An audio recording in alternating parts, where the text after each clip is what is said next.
Hi students, good morning. मैं अनूप शर्मा और आज आप लोगों के सामने एक नया सा टॉपिक प्रोजेक्टाइल मोशन यानी प्रोजेक्टाइल मोशन 2 डायमेंशनल मोशन होगा।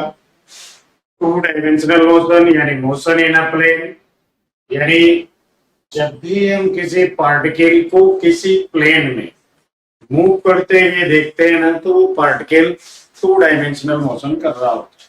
तो आज हम लोग डिस्कस करने वाले हैं प्रोजेक्टाइल मोशन या 2 डायमेंशनल मोशन।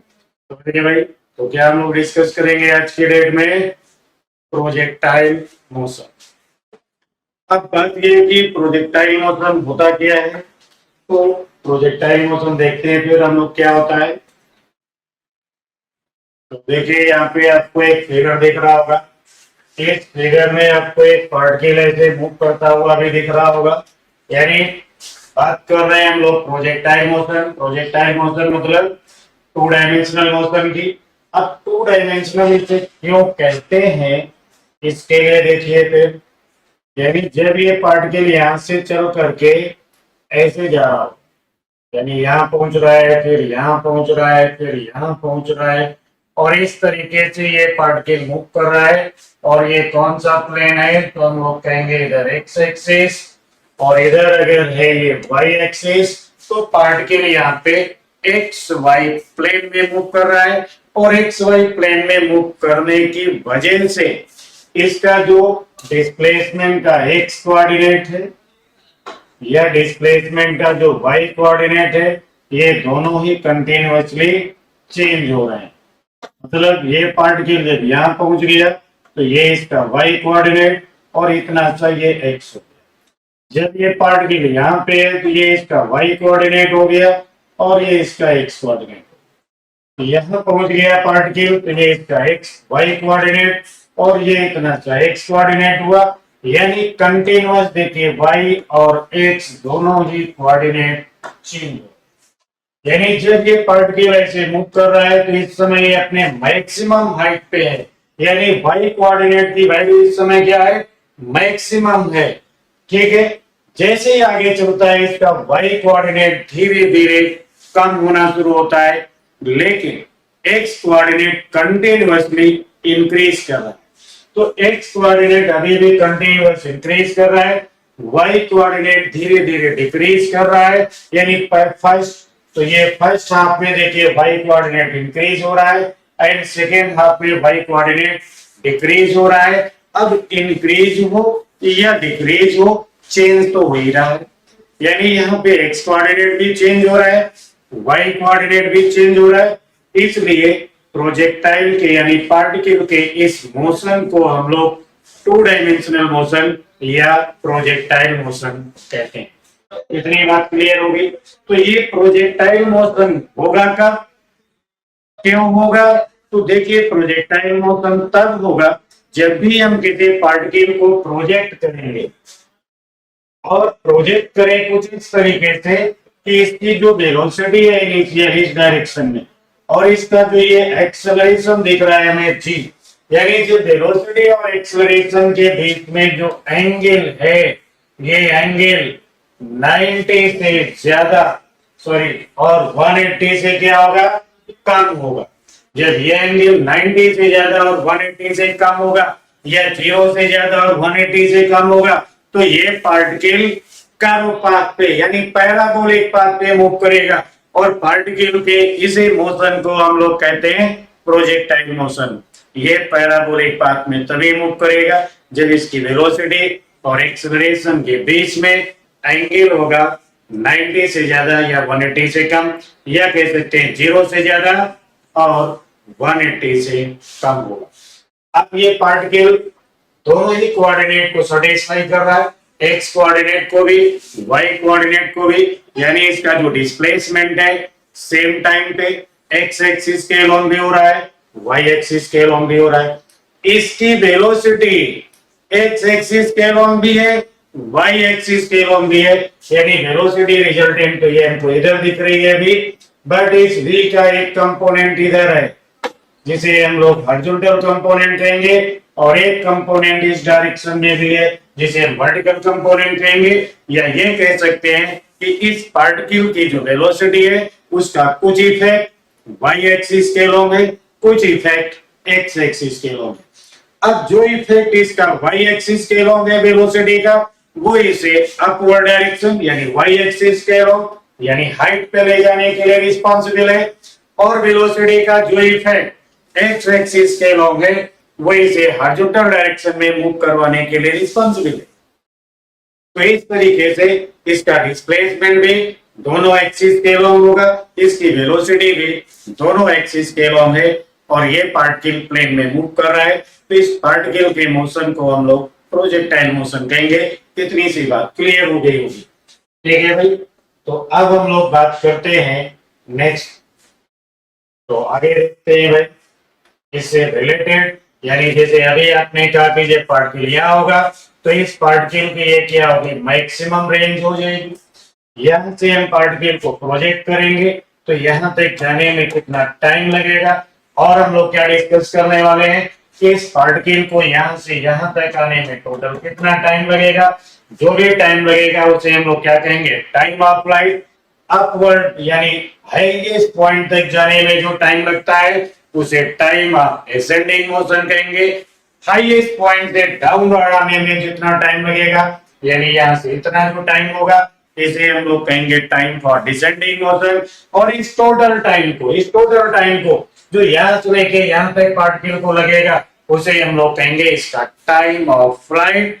और जब ये ऊपर जा रहा है तो देखिए वाई कोऑर्डिनेट इसका इंक्रीज हो रहा है, और इस पॉइंट पे जाके क्या हुआ, मैक्सिमम।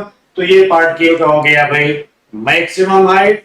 और हम लोग यहाँ क्या कैलकुलेट करने वाले हैं, तो पार्टिकल के मोशन का ये जो हॉरिजॉन्टल डिस्प्लेसमेंट है ड्यूरिंग टाइम ऑफ फ्लाइट, इस टोटल डिस्टेंस को भी हम लोग कैलकुलेट करने वाले हैं, और इसे हम लोग क्या कहेंगे, रेंज कहेंगे। बेसिकली आज की डेट में, आज के लेक्चर में हम लोग डिस्कस करेंगे time for ascending motion and time for descending motion, total time of flight, maximum height reach, और मैक्सिमम हॉरिजॉन्टल डिस्प्लेसमेंट यानी रेंज। और इसके अलावा भी हम लोग डिस्कस करेंगे कि ये जो इसका पाथ है, रास्ता है, वो रास्ता कैसा होगा, और इसकी क्या इक्वेशन है, कैसे हम लोग इसकी इक्वेशन डिराइव करेंगे। इसके अलावा कुछ और रिलेटेड पॉइंट्स होंगे जो हम न्यूमेरिकल में इस्तेमाल करेंगे, तो उन पॉइंट्स में भी हम लोग डिस्कस करते हैं। तो ज्यादा टाइम ना खराब करते हुए हम लोग शुरू करते हैं आज का अपना सेशन, और देखते हैं कि क्या हो सकता है। तो यहाँ पे देखिए नेक्स्ट पेज पे चलते हैं हम लोग, और यहाँ पे लिखा हुआ है वेलोसिटी।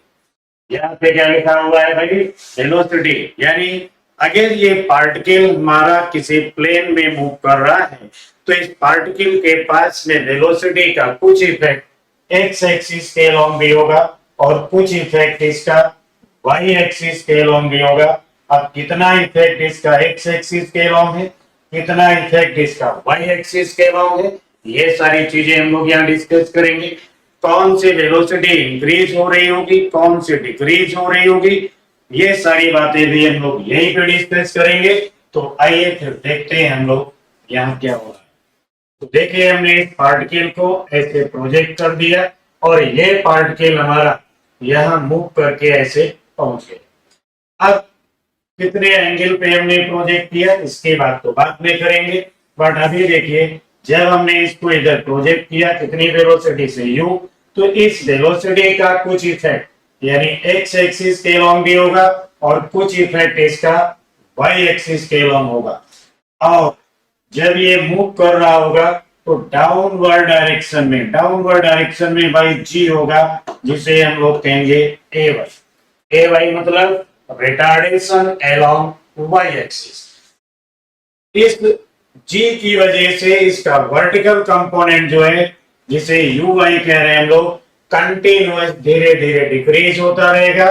लेकिन ये जो कंपोनेंट है हॉरिजॉन्टल डायरेक्शन का ux, इस ux में कोई फर्क नहीं आएगा।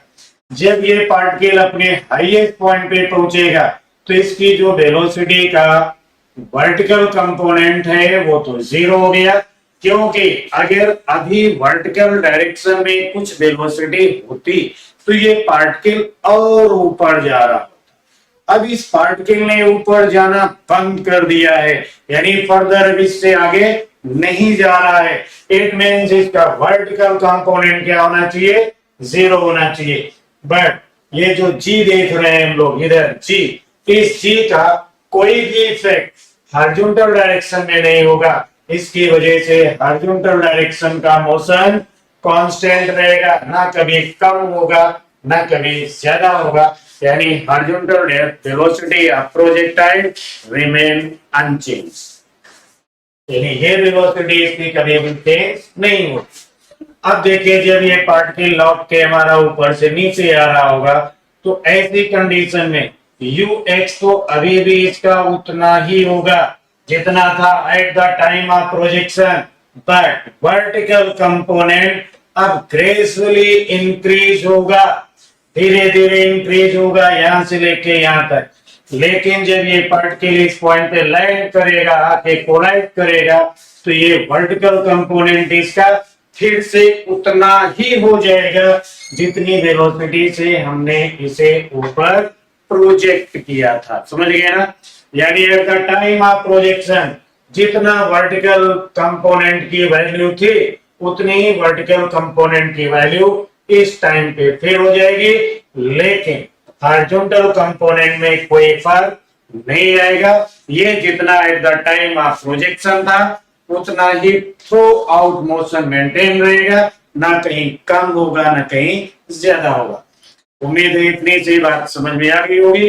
तो अब हम लोग बात करते हैं इसी में कुछ और। तो अब देखिए ये अगर हम कहें कि हमारा ये जो पार्टिकल यानी पाथ दिख रहा है, ये पार्टिकल मान लीजिए किसी टाइम पे यहाँ आ गया। अब यहाँ जब आ गया तो कितना टाइम लग गया इसको आने में, मान लो t टाइम लग गया। तो इस समय इसकी जो फाइनल वेलोसिटी होगी वो कितनी हो गई, v हो गई। ठीक है भाई, कितनी फाइनल वेलोसिटी हो गई, v हो गई। अब इस v के लिए अगर हम बात करें कि जो फाइनल वेलोसिटी v है वो कितनी होगी, तो उसे कैलकुलेट करने के लिए हमें फिर से इसके टू डायमेंशनल मोशन में अलग अलग मोशन को कंसीडर करना होगा। यानी एक्स एक्सिस के हम अलग से देखेंगे, फिर वाई एक्सिस का मोशन अलग से कंसीडर करेंगे, और लास्ट में इन्हें वेक्टोरियली रिकंबाइन करके हम इस वेलोसिटी को कैलकुलेट कर सकते हैं। तो यहाँ अगर हम दें कि eight the time of projection जब हमने इसे प्रोजेक्ट किया उस समय इसका एंगल कितना था हॉरिजॉन्टल से, थीटा।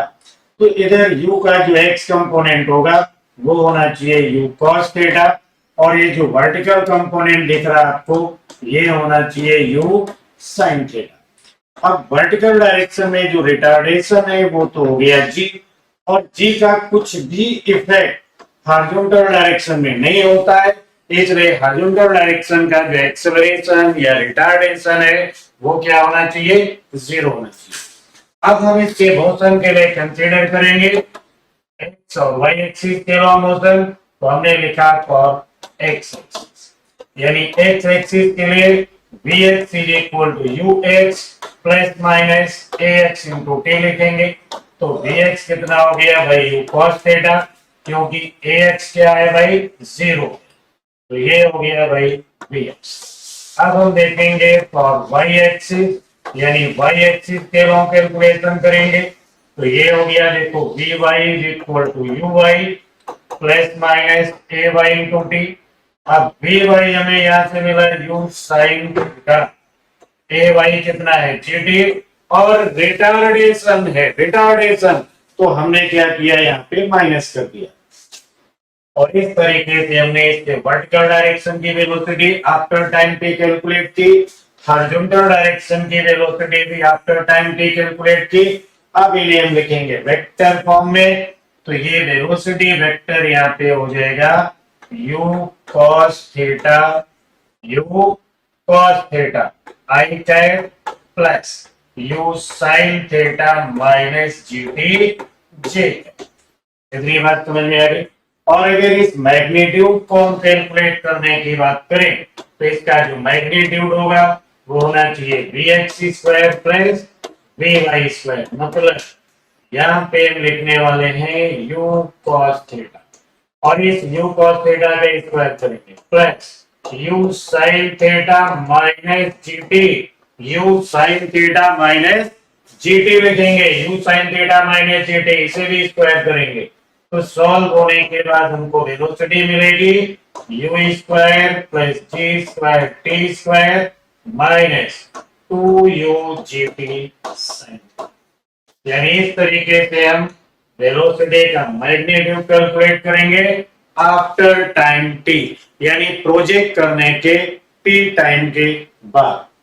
समझिए भाई, प्रोजेक्ट करने के t टाइम के बाद इसकी कितनी वेलोसिटी होगी वो हम लोगों ने कैलकुलेट कर लिया। अब अगर हम चाहें कि यहाँ पे इस समय एंगल क्या बन रहा होगा, यानी हम कैलकुलेट करना चाहें direction of motion after time T, क्या कैलकुलेट करना चाहेंगे direction of motion after time T, तो हम यहाँ पे लिखते हैं भाई tan अल्फा, क्योंकि ये वेलोसिटी इस समय कितना एंगल बना रही है अल्फा, तो tan अल्फा होना चाहिए vy/vx, यानी tan अल्फा हो गया भाई u sin theta minus gt upon u cos theta. तो इस तरीके से हम कैलकुलेट कर लेंगे भाई डायरेक्शन ऑफ मोशन, और ऐसे अभी अभी कैलकुलेट किया हमने मैग्नीट्यूड ऑफ वेलोसिटी।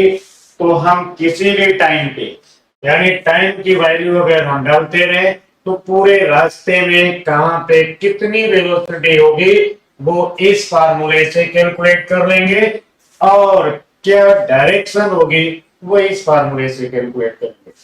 उम्मीद है इतनी बात क्लियर हो गई होगी। अब इतनी सी बात क्लियर है तो एक बार फिर देखते हैं अब क्या है भाई। तो देखिए जैसे हमने कह दिया कि इस समय कितना एंगल बना रही है पर वेलोसिटी अल्फा, वेलोसिटी यहाँ कितनी हो गई v, टाइम यहाँ तक आने में क्या लगा t, तो वेलोसिटी तो होना चाहिए u² plus g² t² minus 2ugt sin theta. यानी इससे हमें क्या मिलेगी velocity of particle at any time t। ठीक है भाई, और इस अल्फा के लिए यानी डायरेक्शन के लिए हम कौन सा फॉर्मूला यूज करेंगे tan अल्फा, तो tan अल्फा क्या होगा u sin theta minus gt upon u cos theta. ठीक है भाई, तो यहाँ पे हमें एक चीज तो क्लियर हो गई कि मोशन का जो हॉरिजॉन्टल कंपोनेंट है यानी वेलोसिटी का horizontal component through out motion same रहेगा, कोई चेंज नहीं होगा। वर्टिकल डायरेक्शन का मोशन चेंज होगा ड्यू टू ग्रेविटेशनल रिटार्डेशन और रिटार्डेशन, इसलिए इस पार्टिकल का जो मोशन है थ्रू आउट पाथ पे चेंज होता रहेगा। किसी भी टाइम पे अगर हमें वेलोसिटी का मैग्नीट्यूड चाहिए तो हम इस फार्मूले का इस्तेमाल करेंगे, और डायरेक्शन चाहिए होगी तो हम इस फार्मूले का इस्तेमाल करके बता देंगे कि इस टाइम पे वेलोसिटी कितने एंगल पे हो। ठीक है, उम्मीद है इतनी बात क्लियर हुई। अब हम लोग बढ़ते हैं नेक्स्ट टॉपिक की तरफ। तो आगे देखते हैं क्या लिखा हुआ है भाई। तो भाई यहाँ पे देखिए वेलोसिटी, वेलोसिटी में लिखा रखा है हमने पहले से ही आपके लिए कि हॉरिजॉन्टल कंपोनेंट ऑफ वेलोसिटी और horizontal component of momentum remain unchanged throughout motion, but vertical motion change due to gravity। और कैसे चेंज होगा वो अभी हम लोगों ने डिस्कस कर लिया। ठीक है भाई, अब बात करते हैं आगे। तो आगे के लिए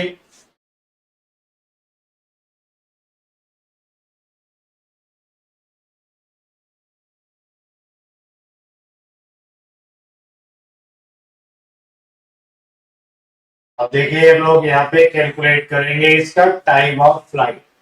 समझ गए भाई, तो टाइम ऑफ फ्लाइट, देखिए टाइम ऑफ फ्लाइट क्या होगा, तो टाइम ऑफ फ्लाइट होता है भाई total time. Time of flight का मतलब है total time taken by projectile during its flight, यानी हमने जब इस प्रोजेक्टाइल को यहाँ से प्रोजेक्ट किया, ये प्रोजेक्टाइल हमारा हवा में आ गया और ऐसे जाकर के लैंड करेगा। तो यहां से लेकर के यहाँ तक आने में जितना भी टाइम लगा होगा उस टाइम को हम लोग क्या कहेंगे, टाइम ऑफ फ्लाइट कहेंगे। समझिए भाई, क्या कहेंगे इसको, टाइम ऑफ फ्लाइट। तो इस टाइम ऑफ फ्लाइट को सॉल्व करें, इससे पहले हम लोग देखते हैं कि कितना टाइम इसको यहाँ तक जाने में लगेगा। कितनी बात क्लियर हुई। तो यहाँ देखिए टाइम क्या था, 0 जब हमने इसे प्रोजेक्ट किया। दूसरी बात, वर्टिकली डाउनवर्ड क्या होना चाहिए, ए वाई, जिसे हम लोग कहेंगे जी। अब इस वेलोसिटी का एक कंपोनेंट इधर यू एक्स है और इधर क्या हो गया, यू वाई। हॉरिजॉन्टल डायरेक्शन में एक्सेलरेशन 0 होता है, ये हम लोग अभी डिस्कस कर चुके हैं। तो अब यहाँ पे देखिए जो पार्टिकल आएगा तो इसका वर्टिकल कंपोनेंट क्या हो गया, 0। यानी यहां से लेके यहां तक आने में जो टाइम लगा उसे हम लोग क्या कहेंगे, टाइम और ascending motion, time for ascending motion, यानी ऊपर आने में कितना टाइम लगा। तो इसके लिए हम लोग फर्स्ट इक्वेशन का इस्तेमाल करते हैं, V Y is equal to U Y plus minus A Y into T. फिर हम लोग कहेंगे at the highest point of trajectory, at the highest point of trajectory vertical component of velocity become 0, यानी इसे हम लिखने वाले हैं 0।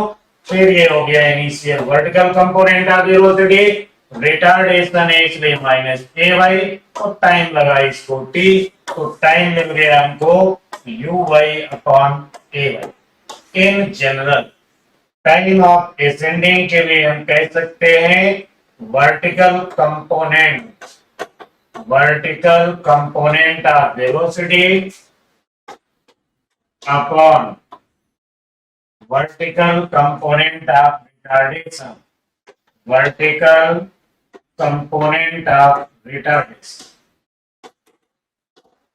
यानी in general time for ascending motion क्या होगा, vertical component of velocity upon vertical component of retardation। इससे हम लोग इसके ascending motion के टाइम को डिफाइन कर सकते हैं। आगे देखते हैं इसी में थोड़ा सा और, तो ये थोड़ा और बात करेंगे हम लोग। तो यहाँ पे अगर हम कहें कि नहीं ये एंगल तो थीटा, अब ये एंगल अगर थीटा था तो जो यू एक्स है वो क्या होता है, यू कॉस थीटा होता। इधर जो यू वाई होगा वो क्या होता है, यू साइन थीटा होता। इधर अभी हमने लिखा था ए वाई, जिसको क्या बोला था जी।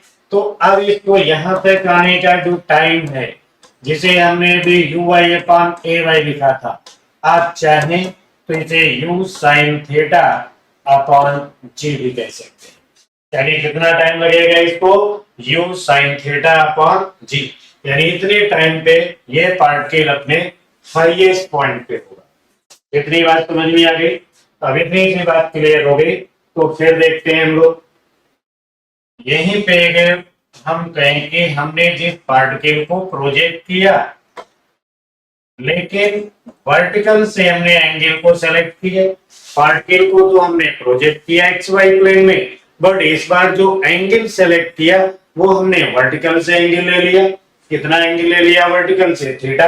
तो अब जब इसे रिजॉल्व करते तो इसका जो वर्टिकल कंपोनेंट है वो होता है you cos theta, horizontal component इसका क्या हो जाता है, यू कॉस थीटा।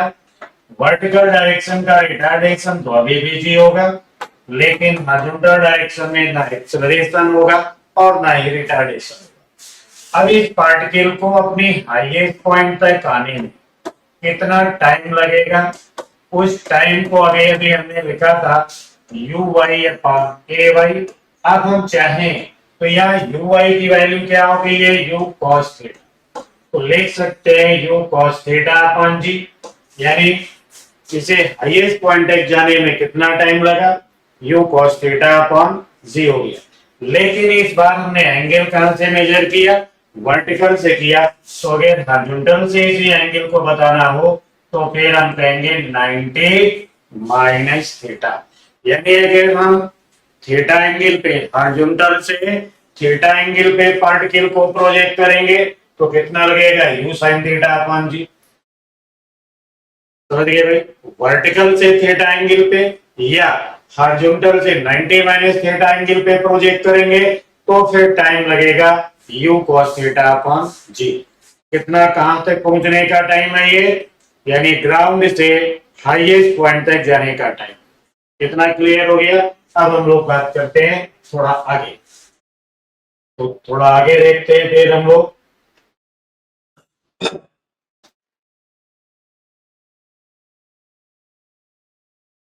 तो यहाँ पे देखिए लिखा हुआ है हाइट, यानी अब हम लोग इस प्रोजेक्टाइल के मैक्सिमम हाइट, यानी अभी आपने कहा था कि पार्टिकल ऐसे मूव करेगा तो इसकी हाइट धीरे धीरे इंक्रीज होगी, फिर मैक्सिमम होगी, देन डिक्रीज होगी और फाइनली क्या होगी, जीरो होगी।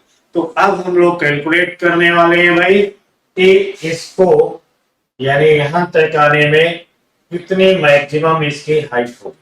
तो अब इसकी जब मैक्सिमम हाइट की हम लोग बात करेंगे तो यहाँ पे देखिए इसका जो वर्टिकल कंपोनेंट है वो वर्टिकल कंपोनेंट क्या हो चुका है भाई, जीरो हो चुका है।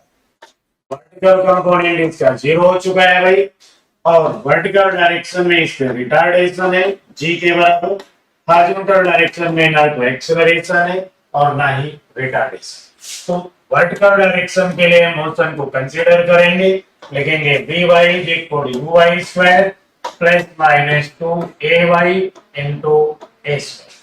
तो वर्टिकल डायरेक्शन की वेलोसिटी जीरो, इसे हमने लिखा यू वाई स्क्वायर, रिटार्डेशन है तो माइनस, ये हो गया ए वाई इंटू एच, और हाइट मिल गई हमें यू वाई स्क्वायर अपॉन। कितनी सी बात क्लियर हो गई। तो ये हो गई भाई प्रोजेक्टाइल की हाइट। ठीक है, अब यहाँ पे हम थोड़ा सा और कुछ बातें डिस्कस करते हैं। तो और क्या बात है वो देखिए भाई, यानी अगर हम कहें कि हमने ये एंगल सेलेक्ट किया है, इसका एंगल ऑफ प्रोजेक्शन, यानी हमने इस पार्टिकल को प्रोजेक्ट किया है थीटा एंगल पे फ्रॉम एक्स एक्सिस। तो जब हम थीटा एंगल पे इसे प्रोजेक्ट करेंगे तो हॉरिजॉन्टल कंपोनेंट क्या हो जाएगा, U cos theta, vertical component क्या हो जाएगा, U sine theta, vertical direction में जो रिटार्डेशन है ए वाई वो क्या हो जाएगा जी, और यहां तक आने में इसकी हाइट क्या होगी, तो हम देखते हैं H is equal to U Y square upon 2ay, और यहाँ यू वाई कितना हो चुका है भाई, तो यू वाई है यू साइन थीटा, तो इसे कहते हैं u square sine square theta upon 2, मतलब ये होना चाहिए इसकी मैक्सिमम हाइट। इतनी बात क्लियर हो गई। तो फिर हम लोग और आगे देखते हैं थोड़ा सा, यानी अब हम कहे कि नहीं हमने एंगल 90 माइनस थीटा हॉरिजॉन्टल से लिया है, तो वर्टिकल से फिर एंगल क्या हो जाएगा इसका थीटा। अब जो ये यू वाई है ये हो जाएगा यू कॉस थीटा, और हॉरिजॉन्टल कंपोनेंट हो जाएगा यू साइन थीटा। यानी जब एंगल ऑफ प्रोजेक्शन लेंगे हम कहां से, वाई एक्सिस से, Y axis angle of projection होगा तो वर्टिकल कंपोनेंट क्या हो जाएगा, U cos theta, horizontal component क्या हो जाएगा, U sine theta. A Y में कोई चेंज नहीं आएगा, ए एक्स में भी कोई चेंज नहीं आएगा। तो अब इसकी हाइट हम लिख सकते थे, अभी लिखा था U Y square upon 2ay, अब यू वाई तो हो गया हमारा यू कॉस थीटा, तो हम लिखते हैं u square cos square theta upon 2g। यानी जब हम एंगल लेंगे हॉरिजॉन्टल से तो टाइप जो हाइट होगी u square sine square theta upon 2g, और जब हम एंगल लेंगे वर्टिकल से, वर्टिकल से यानी हॉरिजॉन्टल से एंगल क्या हो गया 90 माइनस थीटा, ऐसे केस में हाइट होगी इसकी you square cos square theta upon 2g।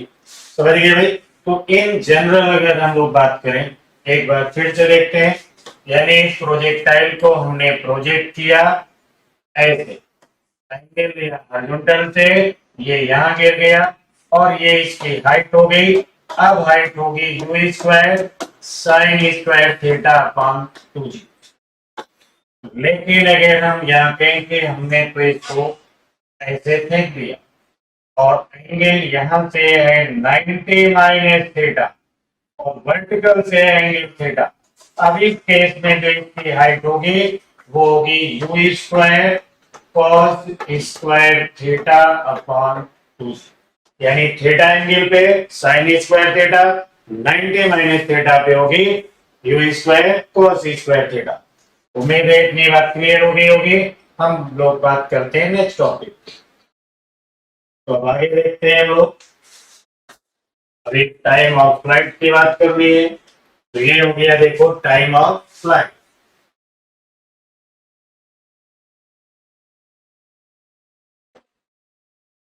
तो टाइम ऑफ फ्लाइट, अब टाइम ऑफ फ्लाइट क्या होगा भाई? तो total time taken by projectile from point of projection to point of landing. यानी जहां से हमने इसे प्रोजेक्ट किया है यहां से लेकर के और यहां तक आने में जो इसको टोटल टाइम लगेगा, इस टाइम को हम लोग क्या कहेंगे? Time of flight. अब इस टाइम ऑफ फ्लाइट के लिए अगर हम लोग देखें तो यहां से इसे u वेलोसिटी से प्रोजेक्ट किया। इस u के दो कंपोनेंट होना चाहिए, एक हॉरिजॉन्टल डायरेक्शन में, एक वर्टिकल डायरेक्शन में। वर्टिकल डायरेक्शन में तो रिटार्डेशन भी होता है, कितना हो गया जी? हॉरिजॉन्टल डायरेक्शन में ना तो एक्सेलरेशन होता है ना ही रिटार्डेशन होता है। अब जब प्रोजेक्ट किया था तो यहाँ पे टाइम क्या था? 0। यहाँ आने का हमें चाहिए होगा टाइम क्या होगा? तो फिर से देखने वाली बात है कि जब ये पार्टिकल यहाँ है तो हाइट भी देखो कम है, धीरे धीरे हाइट इसकी इंक्रीज हो रही है। यहाँ पे हाइट क्या होगी? मैक्सिमम। देन ये हाइट डिक्रीज होगी और फाइनली जब ये ग्राउंड पे वापस आ जाएगा तो हाइट क्या होगी? 0 होगी। तो हाइट क्या होगी? अब हम इस प्रोजेक्टाइल के मोशन को कंसीडर करें along Y axis. Along Y axis तो लिख रहे होते हैं S Y equal to U Y T plus minus half A Y T square. तो ये तो हो गया भाई 0। फिर लिखा हमने U Y T minus half A Y T square, क्योंकि रिटार्डेशन है और यहां भी हमने टी कॉमन लिया तो हो गया U Y minus A Y T upon 2। ये रहा 0। अब इसका मतलब है कि या तो ये टाइम 0 होगा या फिर ये जो ब्रैकेट में लिखी हुई वैल्यू है ये 0 होगी, तभी इन दोनों का प्रोडक्ट 0 हो सकता है। अब इनके प्रोडक्ट को 0 करने के लिए यानी इन दोनों में से कोई एक चीज 0 होना चाहिए। तो हमने लिखा, चलो मान लेते हैं U Y minus A Y T upon 2 0। तो यहां से हमें टाइम मिलेगा 2u अपॉन ए वाई। यानी ये हो गया इसका टाइम ऑफ फ्लाइट। यानी जो हाइट है प्रोजेक्टाइल की वो दो टाइम पे 0 है। एक तो 0 टाइम पे जब हमने प्रोजेक्टाइल को प्रोजेक्ट ही नहीं किया था उस समय हाइट 0 है, और दोबारा से कब हाइट 0 होगी? कहेंगे जब टाइम हो जाएगा 2u upon A Y. In general आप इसे कह सकते हो 2 into vertical component of velocity upon vertical component of retardation. समझ गए भाई? क्योंकि ए वाई क्या है? Retardation and on Y axis. U Y क्या है? Vertical component of velocity at the time of projection. समझ में आ गया? तो ये होगा इसका टाइम ऑफ फ्लाइट। अब इसे में हम लोग कुछ और बातें डिस्कस करते हैं। जैसे अब हमने कह दिया इसका जो एंगल ऑफ प्रोजेक्शन है वो कितना है? थीटा। अब एंगल ऑफ प्रोजेक्शन थीटा है तो यू वाई कितना हो जाएगा? U sine theta. U X कितना हो जाएगा? U cos theta. A Y यहाँ पे कितना हो गया? जी हो गया। ए एक्स में कोई फर्क नहीं, क्या रहा? 0।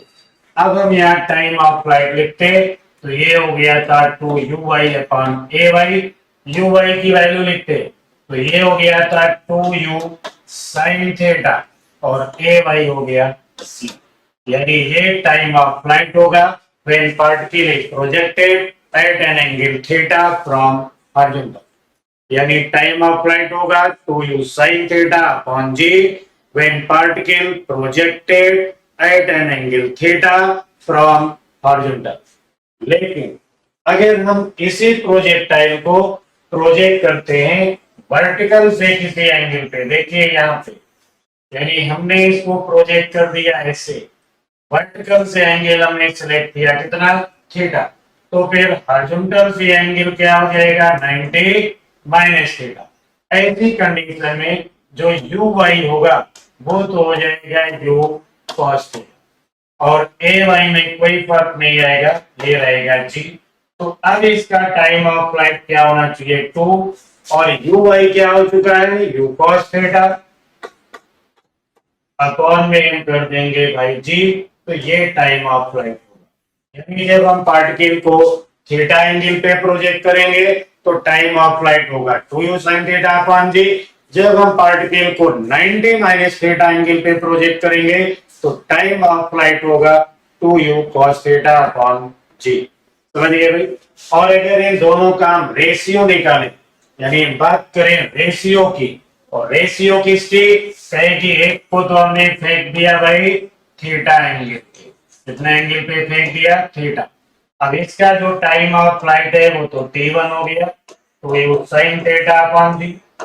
दूसरे प्रोजेक्टाइल को हमने यहाँ से प्रोजेक्ट कर दिया 90 माइनस थीटा एंगल पे, कितना एंगल है 90 माइनस थीटा, सेम वेलोसिटी से प्रोजेक्ट किया। तो अब इसका टाइम ऑफ फ्लाइट अभी लिखा हमने 2u cos थीटा अपॉन जी। इसे अगर हम t2 कह रहे और इसे t1, तो यहाँ इनका जो रेशियो होगा वो जानते हैं क्या होगा tan थीटा होगा। तो ये होगा रेशियो। इतनी बात समझ में आ गई, वेरी गुड। आगे बढ़ते हैं हम लोग, इतना क्लियर हो गया। अब आगे देखते हैं। तो आगे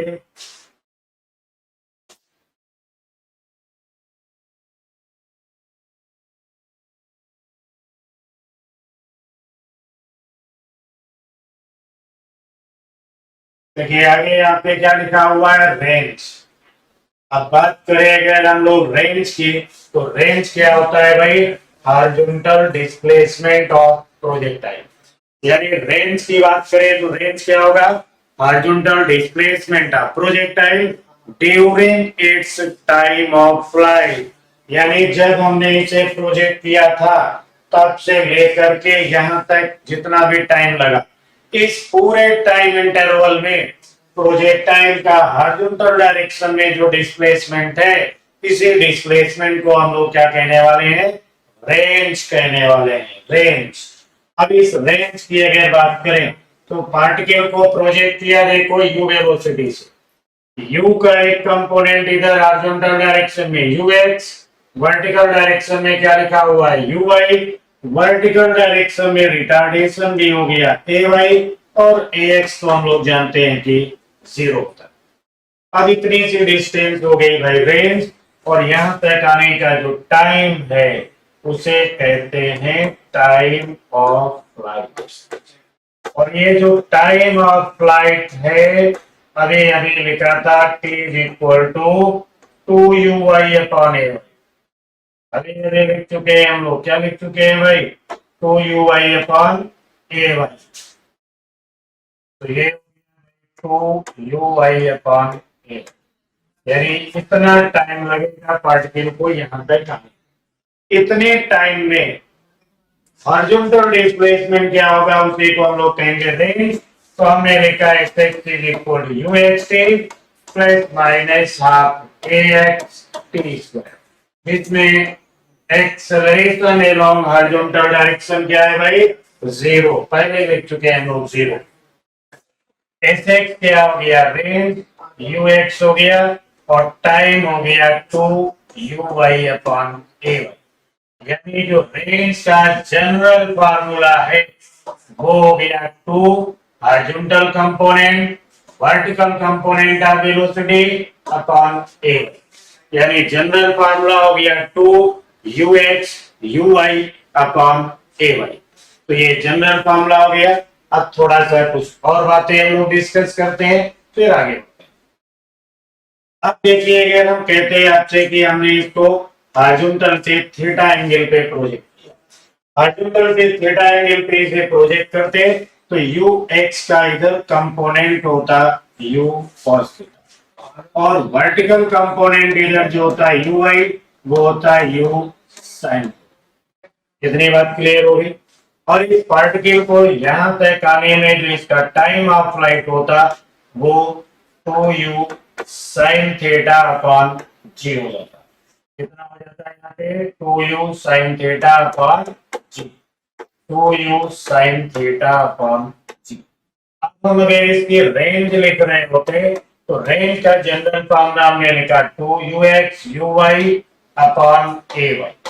इस बेस पे हम कहते हैं r इज इक्वल टू, यानी रेंज जो होना चाहिए वो रेंज होना चाहिए था 2u cos theta u sin theta upon g होना चाहिए। तो ये इसे और फर्दर सॉल्व करें तो ये हो जाता है 2u square sin theta cos theta upon g होता है। और अगर फर्दर सॉल्व करें इसे तो होता है u square sin 2 theta upon g। तो रेंज क्या हो जाएगा, जब हम इसे हॉरिजॉन्टल से थीटा एंगल पे प्रोजेक्ट करेंगे, थीटा एंगल पे, तो इसकी रेंज हो जाएगी u square sine 2 theta upon g, या कहेंगे two u square sine theta cos theta upon g होगी। उम्मीद है कि बात क्लियर हो गई। अब इतना सा क्लियर हो गया तो हम लोग आगे देखते हैं। आगे के लिए देखिए, अब हमने आपसे कहना शुरू किया कि मान लीजिए सपोज हम प्रोजेक्टाइल को हॉरिजॉन्टल से थीटा एंगल पे नहीं प्रोजेक्ट करते, हम वर्टिकल से थीटा एंगल पे प्रोजेक्ट करते हैं। वर्टिकल से थीटा एंगल का मतलब हॉरिजॉन्टल से 90 माइनस थीटा एंगल हो जाएगा। यानी पहले अगर हमने 30 डिग्री पे प्रोजेक्ट किया था तो अब हम 60 डिग्री पे प्रोजेक्ट करने वाले हैं, यही बात है ना।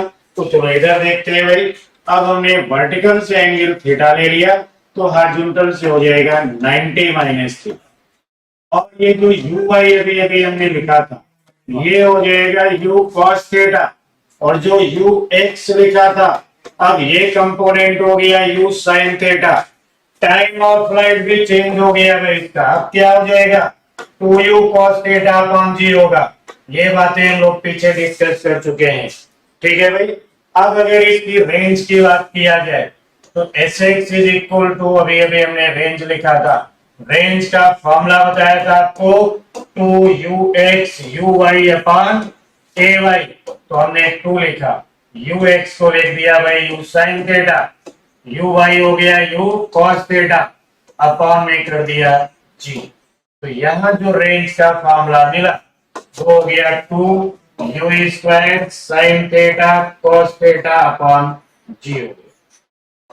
या फिर हम कहेंगे ये होना चाहिए u square sine 2 theta upon g. मतलब क्या है भाई, मतलब साफ, यानी थीटा 90 माइनस थीटा पे रेंज क्या होगी, same if we project a particle with velocity u once at an angle theta from horizontal and second 90 minus theta from horizontal, then range in both cases will be same। यानी range theta और 90 minus theta पे same होगी, चाहे हम इसको 30 degree पे project करें या 90 माइनस 30, रेंज क्या होनी है, सेम। रेंज क्या होनी है, सेम होनी है। तो रेंज यहाँ पे सेम हो गई दोनों एक केस में। तो ये था horizontal displacement of particle during its time of flight, इसे कहते हैं रेंज। इतनी बात क्लियर हुई, तो अब हम लोग आगे बढ़ते हैं भाई, और आगे देखते हैं क्या है भाई। तो देखिए यहाँ पे रेंज, रेंज तो लिख चुके हैं हम लोग। अब ये लिखा हुआ है इंपॉर्टेंट पॉइंट्स, तो चलो एक क्या इंपॉर्टेंट पॉइंट्स हैं जरा देख लेते हैं हम लोग। यानी बात ये है कि यहाँ पे दो प्रोजेक्टाइल बने हुए हैं, ठीक है भाई। अब ये प्रोजेक्टाइल बने हुए हैं, इन जनरल अभी अभी हम लोगों ने पढ़ा था कि यहाँ तक आने का जो टाइम होगा उस टाइम को हम लोग क्या कहेंगे,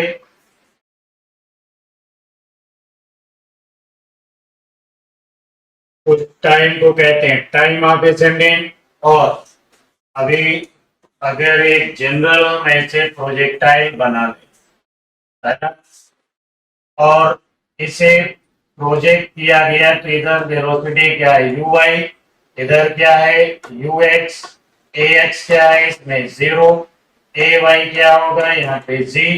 और ऐसा कुछ करने के बाद हम लोगों ने लिख रखा है यहां तक आने का टाइम होगा U Y upon A Y, यहां तक पहुंचने का टाइम होगा 2 u अपॉन ए वाई। मतलब इसको जितना नीचे से ऊपर जाने में टाइम लगेगा एग्जैक्टली सेम टाइम ऊपर से नीचे आने में भी लगेगा। इतना क्लियर हो गया भाई। इतनी सी हाइट को हमने लिखा था U Y square upon 2a y, और ये जो रेंज है इसकी रेंज इसे लिखा था 2u(x)(u(y)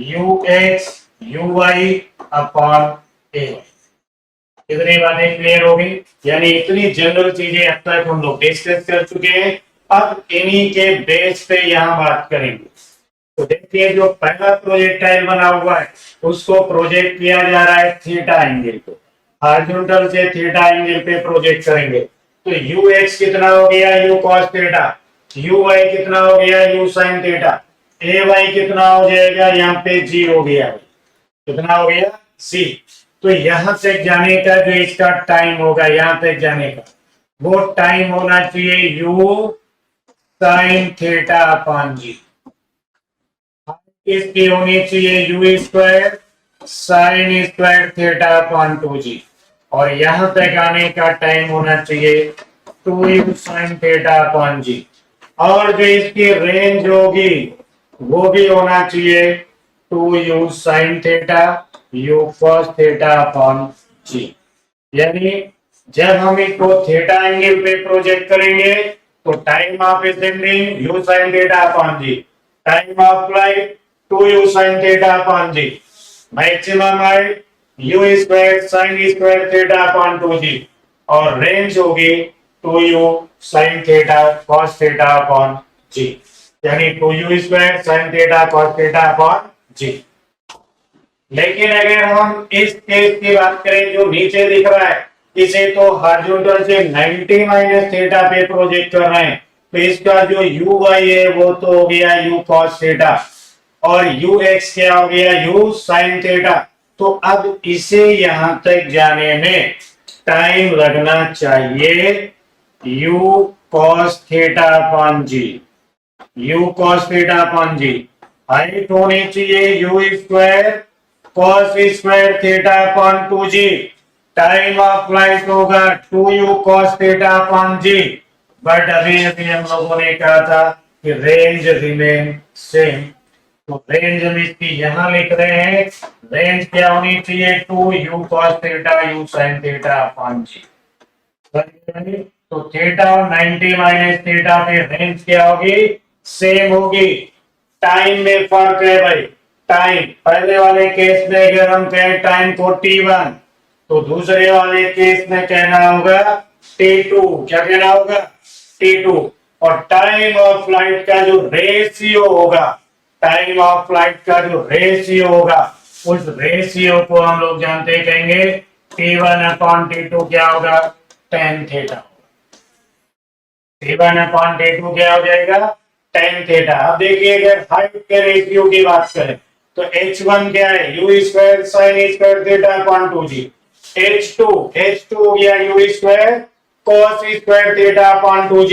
तो हाइट का अगर हम रेशियो लिखें, हाइट का रेशियो, तो हाइट का रेशियो क्या होगा भाई tan स्क्वायर थीटा, हाइट का रेशियो होगा tan स्क्वायर थीटा। समझ गए भाई। तो इसे तो हमने साफ किया क्योंकि ये तो आप लोग समझ चुके हैं, यानी थीटा और 90 माइनस थीटा पे टाइम का रेशियो tan थीटा, हाइट का जो रेशियो होगा वो होगा tan स्क्वायर थीटा, रेंज का जो रेशियो है तो थीटा और 90 माइनस थीटा पे रेंज होती है सेम, तो रेशियो क्या होगा 1 होगा। तो इतनी बात क्लियर हो गई होगी। अब हम लोग बात करते हैं नेक्स्ट टॉपिक की। तो अगले टॉपिक पे चले हम लोग, चले अगले टॉपिक पे देखते हैं भाई।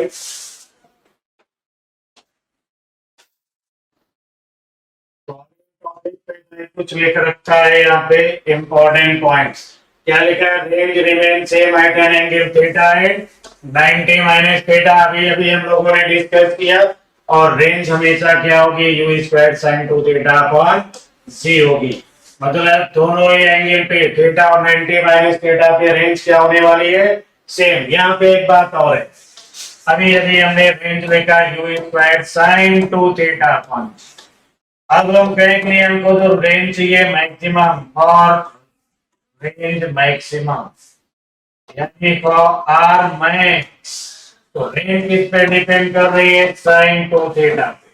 यानी साइन 2 थीटा की वैल्यू क्या होना चाहिए, मैक्सिमम, और साइन 2 थीटा की मैक्सिमम वैल्यू होती है 1। तो 2 थीटा क्या होना चाहिए, 90, साइन 91 होता है भाई, और थीटा क्या होना चाहिए, 45 डिग्री। यानी अगर हम सेम वेलोसिटी से 30 डिग्री पे प्रोजेक्ट करें या 90 माइनस 30 कितना हुआ, 60, दोनों ही केस में रेंज क्या होगी, सेम। बट उतनी ही वेलोसिटी से अगर हम प्रोजेक्ट कर दे 45 डिग्री पे, तो रेंज क्या हो जाएगी, मैक्सिमम हो जाएगी। यानी लिखा when particle projected at an angle 45 degree then it's range becomes maximum. यानी तो रेंज क्या होगी इसके, मैक्सिमम हो जाएगी भाई, समझ गए। चलिए आगे बढ़ते हैं हम लोग। मैक्सिमम रेंज के लिए हमें प्रोजेक्ट करना पड़ेगा 45 डिग्री पे। ठीक है, अब यहाँ पे देखिए फिगर बना हुआ आपको दिख रहा होगा। इस फिगर में दो प्रोजेक्टाइल प्रोजेक्ट किए जा रहे हैं बच्चे, एक को थीटा एंगल पे और दूसरे को 90 माइनस थीटा पे। यानी ये जो येलो वाला दिख रहा है ऊपर से आ रहा है 90 माइनस थीटा, इधर क्या है थीटा, बट दोनों सेम पॉइंट पे कोलाइड कर रहे हैं। मतलब इन दोनों ही केस में जो रेंज है वो क्या होगी, सेम होगी भाई। तो थीटा और 90 माइनस थीटा पे रेंज क्या होगी, सेम। तो रेंज इनकी सेम हो गई, लिखा R1 is equal to R2। But 45 degree पे प्रोजेक्ट किया तो रेंज क्या हो रही है, देखो मैक्सिमम हो रही है। तो भाई तो रेंज क्या होगी, फिर मैक्सिमम हो जाएगी। और कितनी मैक्सिमम रेंज होगी, तो अगर हम मैक्सिमम रेंज की बात करें तो रेंज की मैक्सिमम कितनी वैल्यू होगी, तो लिख रहे होते हैं u square sine 2 into 45 upon g. तो ये मिल गया था हमको यू स्क्वायर अपॉन जी। यानी जो मैक्सिमम रेंज होगी वो यू स्क्वायर अपॉन जी होगी। इसी 45 डिग्री पे अगर हम बात करें इसकी हाइट की, तो ये देखो यहाँ पे आकर के लाइन कर गया। अब ये जो हाइट है इसकी, इस हाइट को अगर हम कैलकुलेट करें तो लिख रहे होते हैं u square sine square 45 upon 2g। तो ये मिलेगा हमको यू स्क्वायर अपॉन 4g।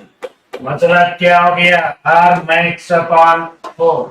यानी 45 डिग्री पे अगर हम प्रोजेक्ट करेंगे प्रोजेक्टाइल को, तो जो उसकी हाइट होगी वो रेंज की 1/4 होगी। यानी अगर रेंज है 200 मीटर तो हाइट होगी 50 मीटर। समझ गए, ये रेशियो होगा जब हम मैक्सिमम रेंज के लिए इसे प्रोजेक्ट करेंगे, यानी 45 डिग्री पे प्रोजेक्ट करेंगे। कितना क्लियर हुआ, आगे देखते हैं फिर हम लोग। यहीं पे कुछ और बात कर लेते हैं भाई। अब बात यह है कि इस प्रोजेक्टाइल को हमने यहाँ से प्रोजेक्ट कर दिया और ये यहाँ जाके गिर गया। फिर हमने कह दिया जो इसकी रेंज है, ये रेंज, ये m टाइम्स है इस हाइट की। यानी अगर हम r अपॉन h का रेशियो निकाले तो क्या मिलता है, n। यानी range of projectile is n times greater than height. तो रेंज तो होती है भाई 2u square sine theta cos theta upon g। और हाइट भी पढ़ रखा है लोगों ने, u square sine square theta upon 2g is equal to लिखते हैं n। तो ये मिलेगा हमें tan theta is equal to 4/n। मतलब साफ है कि अगर रेंज पार्टिकल की डबल है, ट्रिपल है, 4 टाइम है, n टाइम है, तो एंगल ऑफ प्रोजेक्शन फिर क्या होना चाहिए, 4/n होना चाहिए। एक बात यहाँ पे और निकल करके आई कि अगर एक r is equal to h, इस कंडीशन में n क्या हो जाएगा 1 और tan थीटा कितना हो जाएगा 4। तो थीटा क्या होना चाहिए 76 डिग्री। अगर हम इसे 76 डिग्री पे प्रोजेक्ट कर दें तो इसकी रेंज और हाइट दोनों इक्वल हो जाए। समझ गए भाई? उम्मीद है इतनी सी बात क्लियर हो गई होगी। फिर हम थोड़ी सी और बात करते हैं। यानी अभी अभी हम लोगों ने बात किया कि थीटा एंगल पे अगर हम प्रोजेक्ट करेंगे तो टाइम ऑफ फ्लाइट होगा 2u sin थीटा अपॉन जी।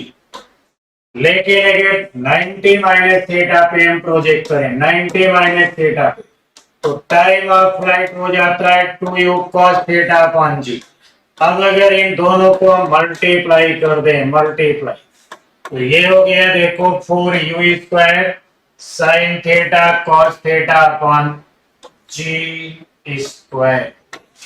जैसे अगर हम लिख लें 2 अपॉन जी, तो फिर ये हो जाएगा 2u square sine theta cos theta upon ji.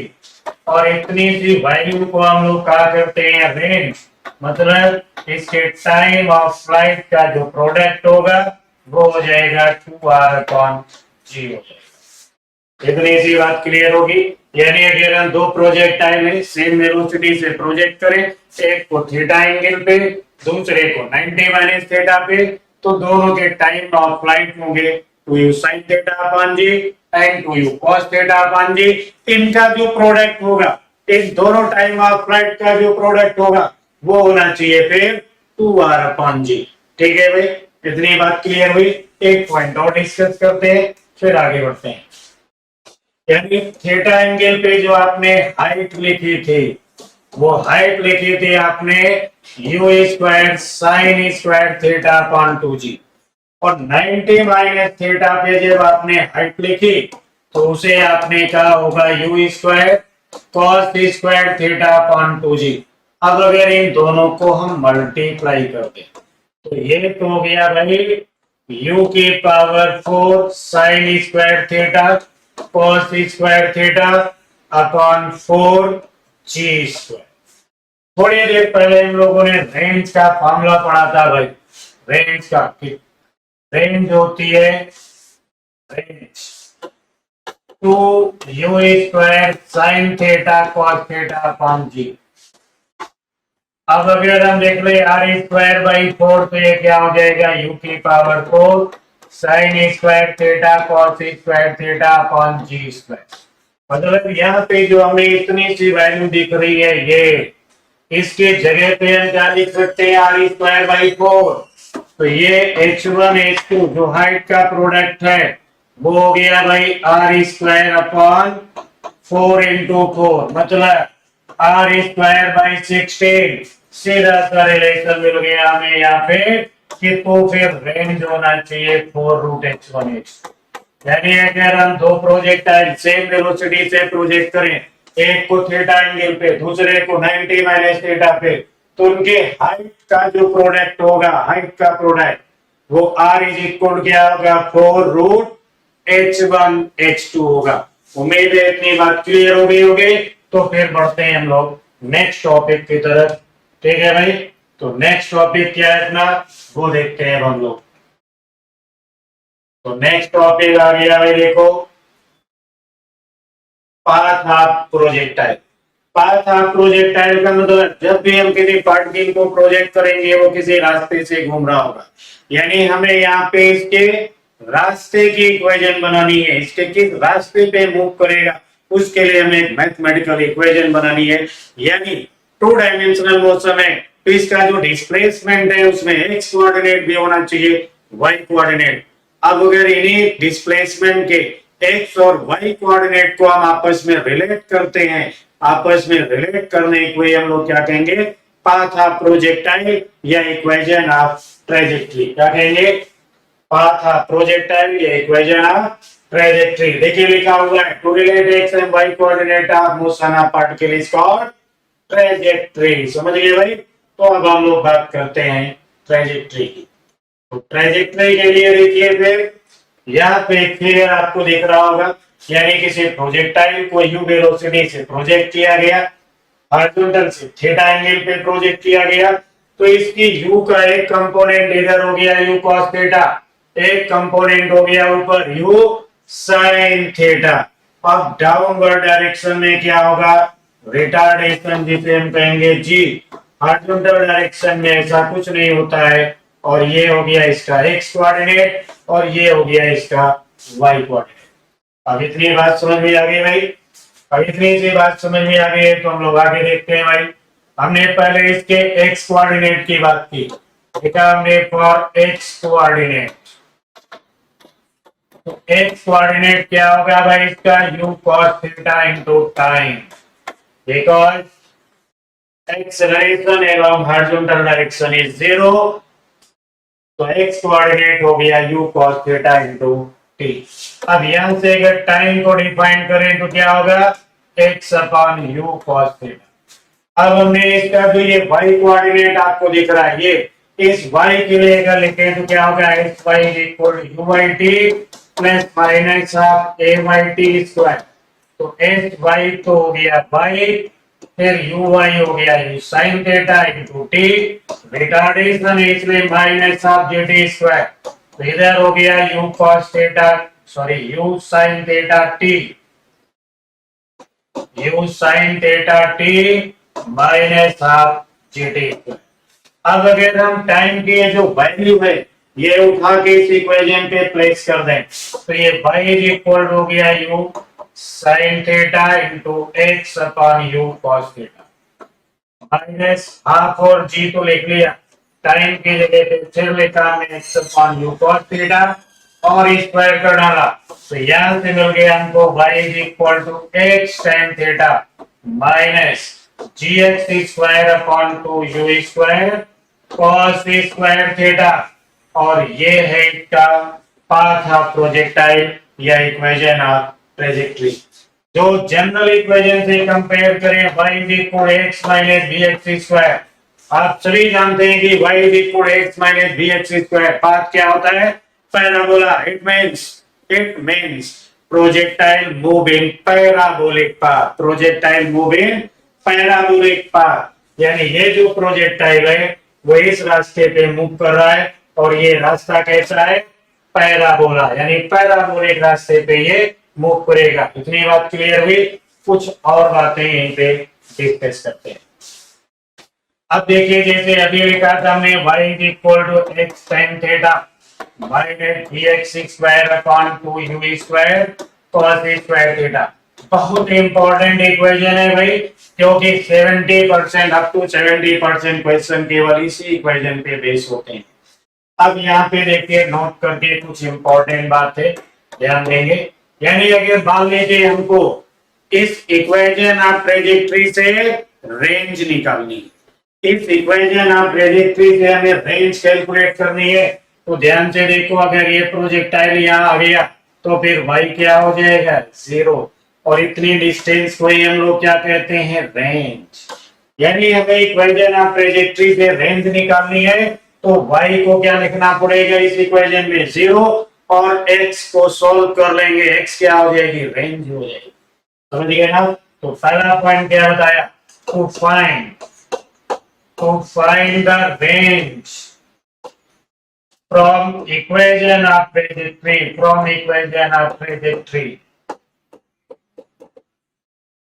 always put y is equal to 0 and find x, this will be range। समझिए भाई, this will be range। यानी अगर हम यहाँ पे क्या करें, y को 0 लिख दें, इसमें y को 0 लिख करके x कैलकुलेट कर लें तो x क्या हो जाएगी, रेंज हो जाएगी। इतनी बात क्लियर है। एक बात और बताते हैं फिर आगे बढ़ते हैं। अब जैसे अभी जो आपने इक्वेशन लिखा था y is equal to x tan theta minus gx square upon 2u square cos square theta. अब इससे अगर आपको हाइट निकालनी है, क्या निकालनी है, हाइट निकालनी है, तो क्या करेंगे, यहाँ पर भी हम लोग कहेंगे put y is equal to 0 find x। समझिए ना।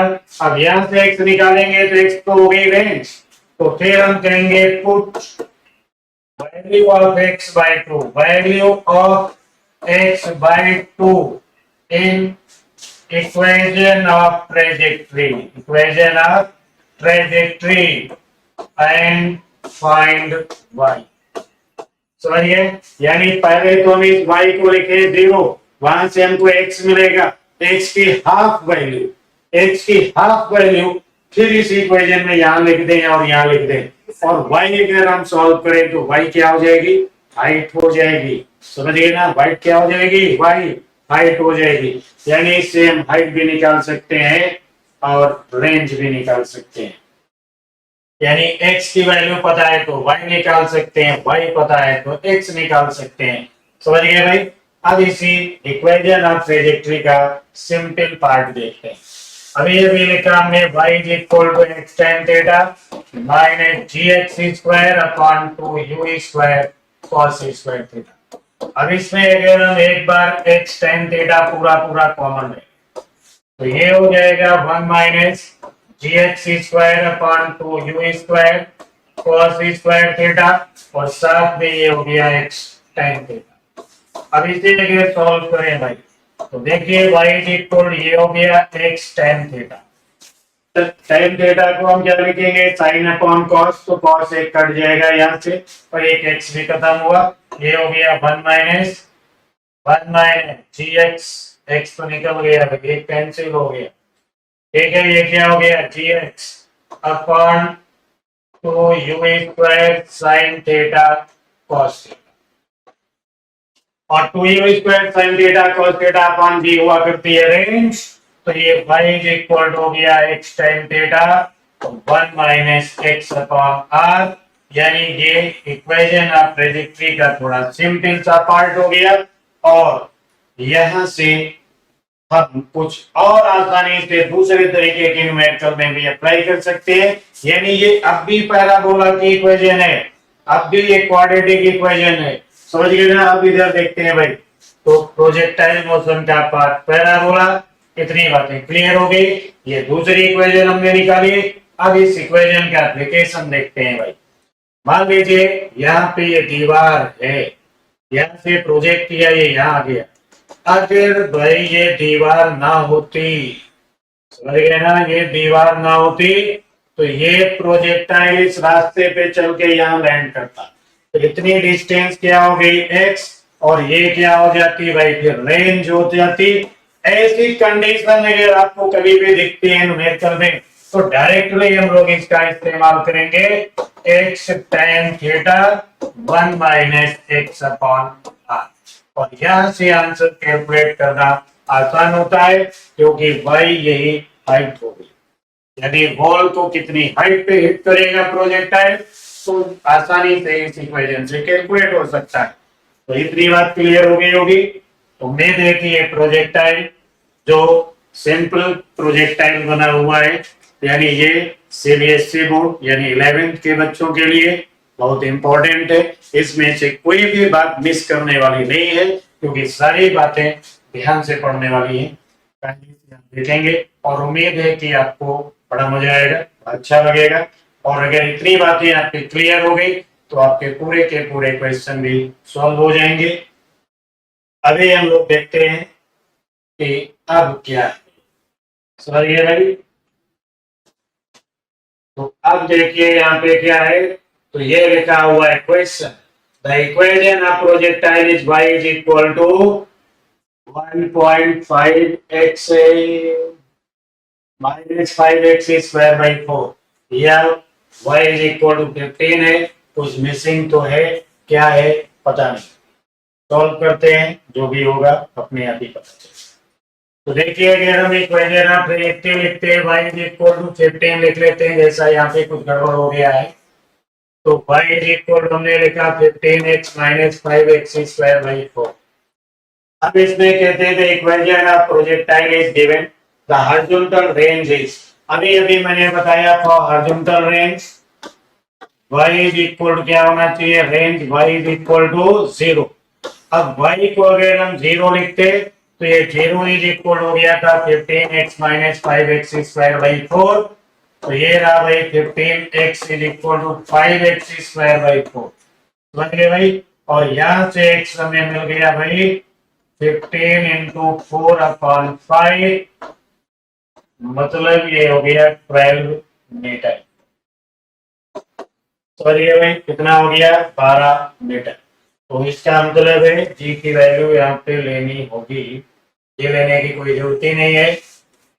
ये 5x² क्योंकि 1.5 तो होना नहीं चाहिए, 1.5 होता तो क्या होना चाहिए था, 1.2 आता। चलिए ठीक है, समझ गया। ये काम करेंगे, यहाँ पे कहीं कुछ गड़बड़ हो चुका है, जो भी हो चुका है कोई प्रॉब्लम नहीं। इक्वेशन ऑफ प्रोजेक्ट 3 में आपको y इज इक्वल टू 0 लिखना है और x की वैल्यू निकालेंगे, जो x की वैल्यू होगी वही रेंज होगी। ठीक है भाई, इतनी बात क्लियर हो गई होगी। तो फिर हम लोग आगे बढ़ते हैं, देखते हैं अब आगे क्या है। तो यहाँ पे भी कुछ होना चाहिए, है भाई, क्या लिखा, प्रोजेक्टाइल थ्रोन है भाई, यहाँ भी कुछ मिल गया, देखो लिखा हुआ है the projectile thrown with initial velocity u at an angle 15 degree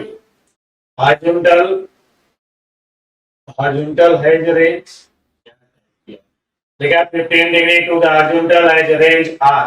If same projectile is thrown at an angle of 45 degree to the horizontal with speed 2u, its range will be, कोई बात नहीं, देखिए 15 degree पे you से फेंक दिया तो range क्या होना चाहिए, r1 लिख दिया हमने, और ये होती है 2u², ये नहीं लिखेंगे, क्या लिखेंगे, u² sin 2 theta upon g.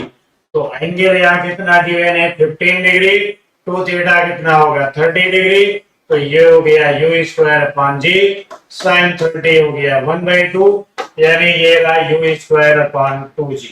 और कितनी सी बात को ये लोग कह रहे हैं आर, तो कितनी रेंज है इसके, u² अपॉन 2g।